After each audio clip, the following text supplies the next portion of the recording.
The Other Side of Things. Written by Asthmatic B. Read by Hijinks Audio. Chapter 9. Thunderstrike. Summary. The summer camp doesn't quite go as planned. Content warning for some of the descriptions of blood and gore towards the end. If this is not for you, please skip from Izuku hates a squirk to things are a blur to Shota that night. The brunette girl was fiddling with the macchiato as her eyes nervously flickered around the busy cafe, the bell at the entrance drowned out by the din of conversation around. Her large eyes widened as the boy sat down in front of her, gloved hands coming up to remove his black surgical mask and revealing a cold smirk. Uraraka or Chaka, I presume? The girl opened her mouth to reply, but was interrupted by the waitress, and the suave smirk and calculating eyes of the boy melted into a sunshine smile and friendly green eyes. Yes, one mocha please, that would be great. The waitress returned his smile with friendly professionalism, the boy's face morphing back into business mode immediately. Nice to meet you. You can call me Sithis while we conduct business. Right. She was completely out of her depth, and suspected the villain had arranged things the way he did to take advantage of this. When she had agreed to this meeting, she had expected dark back alleys and envelopes of laundered money, not a cafe across the police station during lunch rush. First things first, he continued, as if she hadn't spoken. I believe congratulations are in order, Uraraka. It's not every day someone with a non-combat quirk makes it into UA's hero course, especially not with your circumstances. The villain once again morphed into sunshine and rainbows when he received his drink, the freckles on his pale skin giving the illusion of innocence. After a sip from his drink, he smirks. I'm sorry you didn't receive the scholarship. Can't we just skip all this? The glint in the boy's eyes told her he was waiting for her to snap, and she berated herself. Some hero she'd make. He straightened in his seat, but to anyone else, he just looked like he was excited to tell a friend something. Of course, Uraraka. I'm sorry. I have the tendency to ramble. He reaches into the pocket of his hoodie, retrieving a burner phone. This has a single number saved on it. Once you have information on a convenient situation to get at All Might, call. Let it ring thrice. You will receive a message on where to meet. She eyes the phone warily. That's all? That's all. And you guys are going to pay my first year at UA? Yes. She bites her bottom lip, quickly snatching the phone and putting it in her bag before she can change her mind. Hesitating, brown eyes meet green again. What's your plan with All Might? The boy raises an eyebrow and tilts his head. At first glance, he might look confused, but the girl can't help but feel like prey. Nothing that concerns you, Uraraka. We simply want a single information, and you're set. That's the deal. But hard eyes tell her to quiet down as the people 2 tables over look in their direction. I won't do anything if you're trying to kill him. The boy looks at her for a long moment. What makes you think I'd tell you? What makes you think I'd tell the truth? Brown eyes flickered at the table, then back to his. If I can't trust you to tell me the truth, I can't trust you to pay me. Her eyes suddenly become hard, determined. If I don't believe you, I'll go to the police. When he raises his eyebrows this time, his confusion appears genuine. Oh, you have spunk. I like that. The boy reaches for his wallet, fiddling with its contents. Don't worry your little head, Uraraka. All Might won't die. He pauses once, seeming to change his mind. Well, in the end, it's up to him, I suppose. Does that answer your question? It was a rhetorical question, she knows, as he puts far too much money on the table and quickly downs the rest of his mocha. When had he even had time to drink it during their conversation? In a fluid motion, he puts his mask back in its place and his wallet back in his hoodie pocket. I'm looking forward to your call, Uraraka. And then he was gone, and the girl wondered what she had gotten herself into. What do you mean you won't tell us who the traitor is? The lack of cold in his chest told Izuku that Aizawa had his quirk directed at him. His feet were against the edge of the desk, kicking back his chair on the hind legs, arms hanging over the back of it as he stared at the ceiling. What it says on the tin, Eraser. I ain't telling you shit. And why is that, brat? Izuku raised his gaze to look at the angry teacher, black hair floating around him like a demonic halo. The deal was information on the League. The traitor, he made air quotes around the word, is, an independent contractor.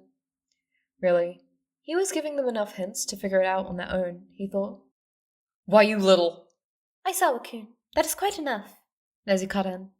Now, Midoriya-kun, I think you should be a little more serious about the matter. Why are you really not telling us?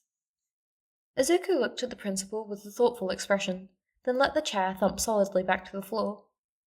The traitor, as you call them, only sold the League information once, about the best time to attack All Might. We paid their first year of tuition for their troubles. And now they are going to sell the location of the training camp. What's your point? My class almost died. I almost died at the USJ. Oh, get off it, Eraser. I wouldn't have hurt you worse than I did, and you know it. Do I? There was silence as Izuku met Aizawa's bloodshot gaze. Do I really? I thought I did, but then you turn around and make me doubt myself, kid. I arranged the whole goddamn USJ attack with the least amount of injuries possible without raising suspicions and pulled my punches. That whole thing could have ended up with all of you dead and nothing left to bury, Eraser. Izuku stands up, his eyes hard as he fixes his gaze on Aizawa. I won't blow my cover because you don't like dealing with variables, hero. Telling you who the traitor is won't give you anything worthwhile. Maintaining my cover and letting the traitor be will. Then what do you suggest? Nezu piped up, sipping from his tea. I don't know, he shrugged.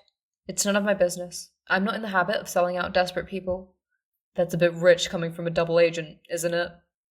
A double agent who won't remain one if you make me blow my cover. Izuku steps around the conference table, eyes hard as he glowers at Aizawa. This shtick is the only insurance I have with the police and the commission. I'm not putting my life in your hands without a guarantee that I'll walk out of it without a ride straight to Tartarus. His shoulders fall as he averts his gaze, and Aizawa isn't sure if it's an act or genuine. He is good at reading people, but the teenager had a level of control over his features and voice that was almost eerie. He says things that should register as lies, Eraserhead. Tsukauchi's voice rings in his ears. White lies, at least, but nothing he says rings as anything but true, and it's wrong. This kid is either stupidly honest, a psychopath, or a mixture of both, and it's scary. I've been nothing but cooperative and honest, Eraser, the kid says, and the detective's words ring inside his head again, over and over, like a broken record. The kid says truths that are lies, Eraser. I don't know how, but he must be. I have been providing all the research I have done under All for One, have provided information on the Yakuza and on Stain and on countless other villains that have been giving you heroes the slip for years. I have helped train your brats, I have saved their lives when I had no reason to, I've helped with your lesson plans and grading, and quite frankly, I'm sick of being treated like a disposable pawn yet again. No one spends 5 years with the boogeyman and comes out this side of the river, Eraser. So either guarantee my freedom once and for all, or be content with what I give you. No one has ever betrayed the boogeyman and lived to tell the tale, Eraserhead. No one has ever spent more than a month at the boogeyman's mercy and tried to betray him. Whatever he did to that kid is irreversible, and we'd be fools to trust him. Izuku's hands go to his neck, the marks of the collar long since faded. You trusted me enough to remove this. What more do you want? He didn't wait for an answer as he turned and left the room. Ochako scratches her bare calf idly as she waits to board the bus, her phone already turned off and in Aizawa-sensei's bag along with everyone else's. For a moment, she'd been worried they knew it was her, but when he had moved on to Su-chan without a second glance, she had breathed an internal sigh of relief. Against her will, her eyes found their TAs across the crowd, his green eyes as unreadable as they had always been. All right, Aizawa-sensei drawls from the front of the bus. Get on and be quiet, you gremlins. She turns to walk to the bus when a cold hand comes down on her shoulder. We gotta talk later. Midoriya's voice is low, and his hand leaves her shoulder almost instantly. To onlookers, it would seem like he merely brushed past her, and she watched him engage in idle chatter with some of her classmates. Ochako swallowed thickly. As she walked off towards the bus again, she saw her teacher watch them all with hawk's eyes, and she realized with a start that they did know. Just not who. Fuck. Shoto taps Midoriya's shoulder as they get off the bus. I need to ask you something. The other teenager seems wary as he looks around the rest of the class before focusing back on him. If it's about the day at the mall... No, not about that. Shoto waves him off. Just... Are you related to Principal Nezu, somehow? Like a secret love child? Midoriya blinks at him, slowly. What? Shoto waves at the other scar. Well, I mean, your scars match. Todoroki? He says, with the type of voice Fuyumi uses with her students. Nezu isn't human. Shoto just shrugs. Quacks exist. Midoriya looks like he wants to argue when a car stops nearby, and they are interrupted by a loud voice. Oh my, look guys, our little kitten has returned! Shoto can't help the little flames flickering on his hair as Pixie Bob hugged him. How are you doing, sweetie? Good. He cleared his throat, trying in vain to ignore the snickers and jeers from his classmates. I didn't expect to see you again, so soon. Ragdoll struck a pose as she giggled at his consternation. Well, you see, UA needed a large area for you guys to train at, and we own this whole mountain range, so... It wasn't that he hadn't enjoyed his internship with them. On the contrary, he was pretty sure he'd enjoy focusing on rescue heroics after graduation, especially because it would anger Endeavor. But he just couldn't deal with their antics. At all. His eyes flick at Dakota, still sitting in their car, and he gives him a little wave. The boy merely narrows his eyes and sticks out his tongue before ducking down behind the window. I see he still loves me. Mansley pats his head consolingly, and behind him he hears the others snicker. Don't worry, he hates us too. Her tone is teasing, but he knows she hates it. He can't exactly blame the kid, but still. They were too nice to be treated like that. He's about to say more, but suddenly, Mansley pushes him back towards his snickering classmates, and the next he knows they're sent over the cliffside by Pixie Bob. Shoto is immediately reminded of his internship, and he sighs as he makes an ice slide towards the ground below. Oh, joy. Ochako taps her fingers to return the gravity to the bucket full of dirty dishes, sighing as she turns around, only to shriek as she runs face first into Midoriya, his eyes hard as he watches her. Can you be any more obvious? You scared me! Whatever, he mumbles, motioning her to follow him out of the back door of the kitchen. Once outside, he turns to her, arms crossed. So, how did you give them your location? I don't...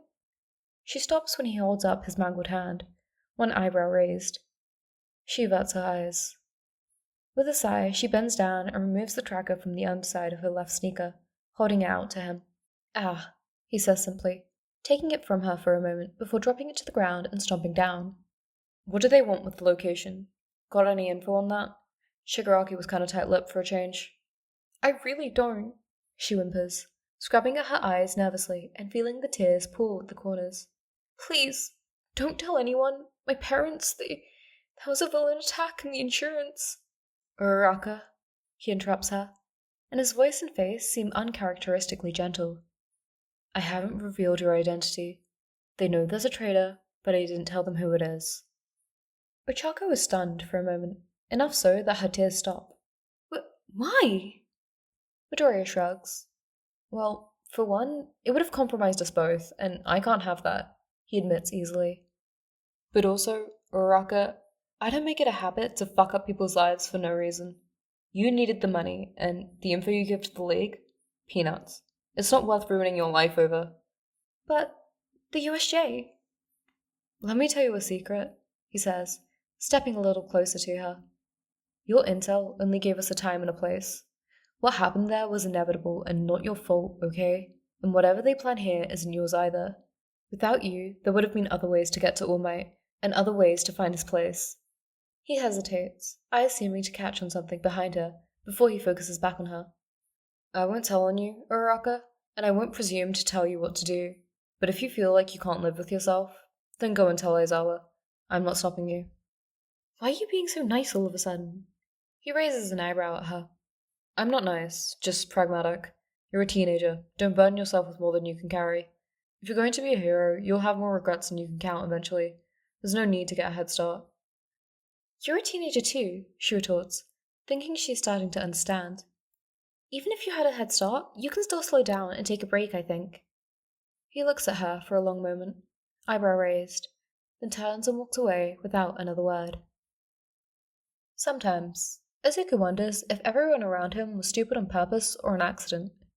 He knows Aizawa had overheard him and Uraraka, long enough that he should at least suspect her as the traitor. By the time he had noticed, it had already been too late for plausible deniability, but the man hadn't approached either of them about it. When Izuku had asked him if the test of courage was a good idea, the man had simply raised an eyebrow. Why, and risk your cover? Or is this something you'd like to tell me? They had stared at each other for a moment, before Aizawa sighed. There are pros throughout the area the kids will be in, and they're in pairs. If we act too nervous, it might tip the league off. We don't even know if they will attack tonight. He looked at him. Or do we? We don't, Izuku muttered begrudgingly.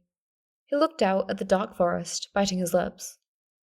Give them emergency permissions, at least. Say it's just in case. The area is huge and hard to monitor. Look at you all worried.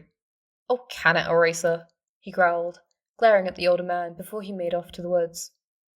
Where do you think you're going? Izuku only flipped him off in lieu of a response. Maybe it should have assuaged his worries a bit. Aizawa must know that it's dangerous to have the kids spread out with their location known. But on the other hand, they didn't have a way to know the students would be spread thin throughout the forest, surrounded by heroes who knew the place in and out. And he hadn't talked against him when he brought up emergency permissions.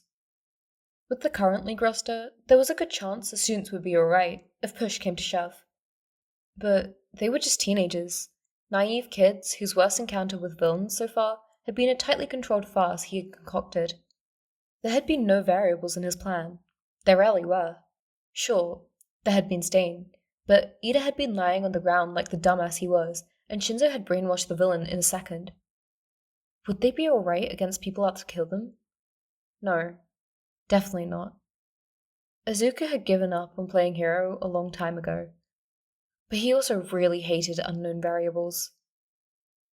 The first thing Izuku sees when he gets to the cliffside is the kid Kirishima had approached when they had arrived at camp, against Todoroki's advice, and who had subsequently punched him in the nuts. It had been terribly amusing if you asked him. What do you want, broccoli? Izuku only raises an unimpressed eyebrow at the twerp, then keeps sweeping his gaze over the visible part of the mountain and woods. Just checking something. What about you? Avoiding you stupid heroes. He looks back at the kid then, mentally going over the things he knew about him, before it clicked. Oh, your water hoses kid, huh? That was shitty. My condolences or whatever. He shrugs. If it makes you feel better, I'm not a hero or a student, so don't go and lash your grief out at me. Then what? Oh, quite a few more faces here than expected. They both stiffen, turning to face the giant of a man stepping towards them. Muscular, Izuku recalls from the roster Shigaraki had given him. It's a bit of an ironic twist, he thinks, gaze darting to the orphan. Ah, you're that spy the big boss talked about, huh? Fancy meeting you here. You're a villain? Izuku sighs at the brat, rubbing his temple. So what? He ain't on the list, but Big Boss said if we come across you, we should make sure. You think I can kill him as a bit of a warm-up? It's been ages. Izuku can tell the kid is frustrated at being ignored, but more so, he's scared out of his mind. Frankly, Izuku really wishes he wasn't anywhere near this place. What list? He inches slowly in front of the kid, trying to keep the other villains' focus on him. And frankly, I'd rather you focus on the objective either way. Some of the others really aren't more than a distraction to the students, if you ask me. Muscular frowns, hands twitching. Well, we were supposed to get those 2 finalist kids from the festival, you know? He shrugs, annoyed. Can you tell me where they are? That's what spies do, innit? Izuku stopped making spur-of-the-moment decisions when he was 12 and almost followed his mum home. There was no one he could rely on in this world, and it did no good to be reckless or heroic in a world of pain and villainy.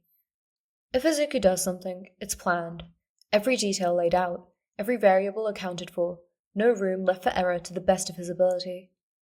Then he overhears Todoroki and his father, and his mind whirs, and he finds himself giving a pep talk before he can stop himself. Then Ida goes vigilante, hunting down a serial killer for revenge, and he is racing across rooftops and risking his life. Then a Nomu he helped create from a childhood friend of Katsuki's flies off with Aizawa, and he makes the split-second decision to shoot it before he realizes what he's doing. Izuku hates what this class has been doing to him, how they have made him care despite himself. Caring was a weakness he couldn't afford, not when he was going to come out the other side of this ordeal in one piece. Izuku makes a split-second decision. Izuku hates his quirk. There is a constant sphere of cold in his chest, all his negativity manifested, a constant reminder that he is a wretched person who deserves nothing good in his life. When he activates it, the cold spreads throughout his veins like ice in his blood. All his hatred, or his sadness, or his grief, or his contempt, or his... All of it is playing on loop in his mind, a cacophony of jeers and slurs and suicide bait of starburst scars and lashings, and no, please, stop, I will help you, just make it stop. He teeters on the brink, and every second he leans closer and closer to the abyss, and it had stared back a long time ago. Izuku fears the day, the hour, the minute, the second that the abyss becomes him. Izuku sees yellow and feels colder than ever. The thing about murder is as follows. The first is the worst, the second slightly less so. Eventually, you either grow numb or you feel your spirit break into 1,000 pieces, never to be mended. Izuku chose numbness, but something broke regardless. Izuku had never murdered to protect. Izuku had never murdered to protect. Izuku heaves a deep breath, blinking blood from his eyes. There is a squelching sound as he removes his right foot from Muscular's caved-in skull, and another him would have felt sick. As it is, he merely feels slightly dizzy. He had blanked out towards the end there, not for the first time, but the first time it had lasted so long. He vaguely remembers the blonde having been happy at the challenge, and telling him that he'd think of him when he'd killed the brat, and then there was static. Blue fire erupts to his right, deep in the forest, and he comes fully back to himself. Izuku turns around to the shaking child, and a more sensitive him might have tried to wipe off the blood from his hands as he reached for him, ignoring his struggles. "Let's get you back to camp, kid," he says, voice monotone, and the kid finally stops struggling. "I bet your aunt is worried sick right now." Things are a blur to Shota that night. There are villains and screams, poison gas, blue fire, and clones. There is Midoriya Izuku, covered in blood and bits of flesh, carrying a shaking Kota on his back, pushing him in his hands and then glowing with his terrible quirk as he makes his way back into the woods. "Hiro-san?" Kota whimpers as he makes his way to the cottage. Why did he save me from another villain?" Shota wasn't sure he had an answer to that. At the very least, not one meant for children's ears. Once the flames are doused and the losses accounted for, Shota sees the usually collected, villain or not, walk over to a tree at the edge of the clearing and kick it clean in two, and Shota isn't entirely sure he used his quirk for that feat. Amidst the general chaos of the cleanup, Uraraka comes towards him, tears in her eyes and asking for forgiveness. Shota looks at her bruised face and bandaged wounds and makes the executive decision to sweep her involvement under the rug. Parents are informed. Bakugos are in tears. Endeavor needs a new office. Thank you for listening to Chapter 9 of the series. I really liked recording this one. It's such a fun chapter, and I love the way they wrote Izuku using his quirk in it. So fantastic. I love the writing and the story. As always, please remember to leave comments and kudos on Asthmatic B's original work, and I also have links in my bio and my description for families in Palestine who really need some help, so if you can donate or share the links, that would be awesome and very much appreciated. Thank you so much for listening, and have a lovely day.